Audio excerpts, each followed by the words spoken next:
সরকারের ১০০ দিনে ৬০৫টি খুন। সরকারের প্রথম ১০০ দিনে দেশে হত্যা, অপহরণ সহ বিভিন্ন অপরাধে উদ্বেগজনক হারে ঘটেছে বলে দাবি করছে ট্রান্সপারেন্সি ইন্টারন্যাশনাল বাংলাদেশ।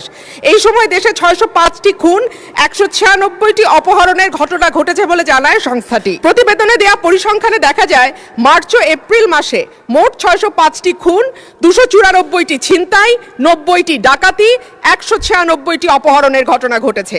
একই সময় পুলিশের উপর হামলার ঘটনা ঘটেছে ১২৯টি, চুরির ঘটনা ২,২১৪টি। এছাড়া নারী ও শিশু নির্যাতনের ঘটনা ছিল ৩,৪৯৬টি। আলোচিত সময় ধর্ষণের শিকার হয়েছে ৭৮ থেকে ১০২ জন, গণধর্ষণের শিকার ৩০ থেকে ৩৬ এবং ধর্ষণের শিকার শিশুর সংখ্যা ৪৯ থেকে ৭১ জন।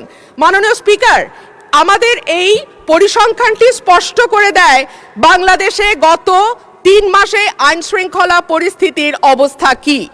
আমি বলেছিলাম যে এই সরকারের অর্থনীতি এবং আইন শৃঙ্খলা এই দুটো বিষয়ে যারা মন্ত্রণালয়ের দায়িত্বে আছেন তাদের উপরে নির্ভর করবে ৫০ ভাগ এবং বাকি ৫০ ভাগ অন্যান্য মন্ত্রণালয়ের উপরে, যে এই সরকারটি কতটুকু সফল বা ব্যর্থ হবে।